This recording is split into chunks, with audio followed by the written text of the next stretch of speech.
Il fait chaud. Trop chaud. J'espère d'ailleurs que vous restez hydratés. Et que... Non, ça va pas. Je suis vraiment un vieux, je parle de météo dans toutes mes vidéos. On recommence. Salut. Il s'en est passé des choses au mois de juillet. Ubisoft s'active enfin et vire des gens hyper toxiques. Yes. On a un nouveau gouvernement. Yes. On a plein d'actu et plein de trucs cool à propos de Star Wars.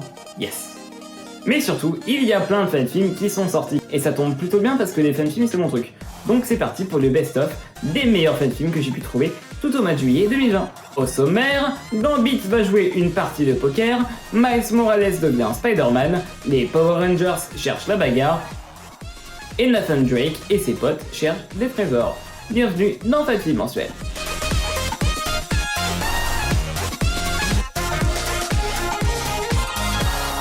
Il y a 3 ans, on avait eu un fan-film semi-professionnel du super-héros X-Men Gambit avec l'acteur Nick Bateman dans le rôle titre. Je sais pas si vous vous rappelez.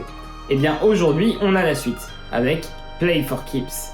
Réalisé par Jensen Noen, ce fan-film fait partie de la longue lignée de fan-films faits par des pros, qui vont d'ailleurs sûrement claim mes vidéos parce que j'en passe un extrait et qu'ils se prennent pas pour de la demeure. Mais bon, tant pis.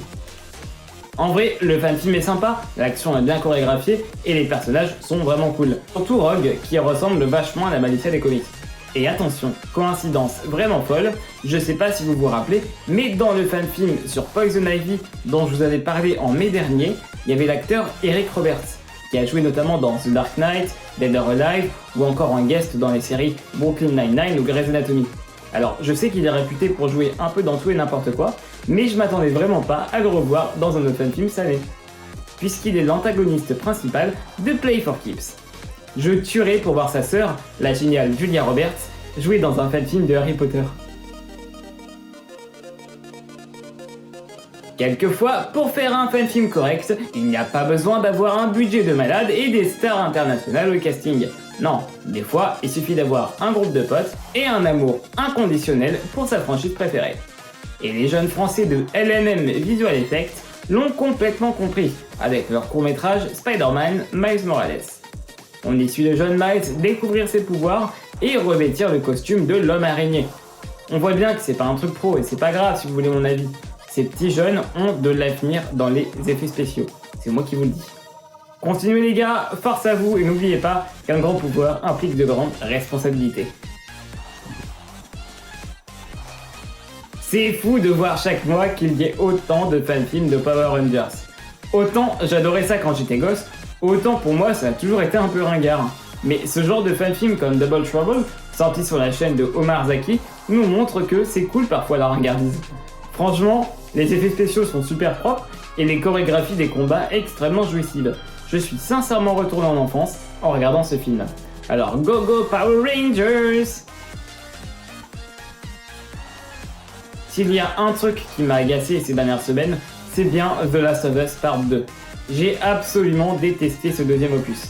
Mais Naughty Dog, ils ont quand même fait des trucs cool comme Uncharted et Thief's Legacy, sorti sur la chaîne de Fred Grant, en est un fan-film. Honnêtement, il s'y passe pas grand chose, mais les personnages sont vraiment réussis, et quel plaisir de voir Sully et Elena engueuler Nate comme un poisson pourri. Bref, c'est typiquement ce que j'appelle un fan-film de vacances, on voyage et on rigole. C'était un épisode plus court que d'habitude, mais je suis désolé, je suis en vacances aussi. N'oubliez pas que tous les liens vers les fanfilms dont j'ai parlé se trouvent dans la description de la vidéo, ainsi que mes réseaux sociaux. On se quitte ce mois-ci avec un teaser d'un fanfilm de Mega Man X des Backyard Filmmakers. Mega Man, c'est une licence qui m'a jamais vraiment emballé, mais je suis ravi de voir que des gens adorent cet univers au point de vouloir réaliser des films live dessus. En plus, franchement, ça a l'air vraiment sympa visuellement. Allez, à bientôt tout le monde! Approximately 30 years will be required before we can safely confirm his reliability. X possesses great risks as well as great possibilities.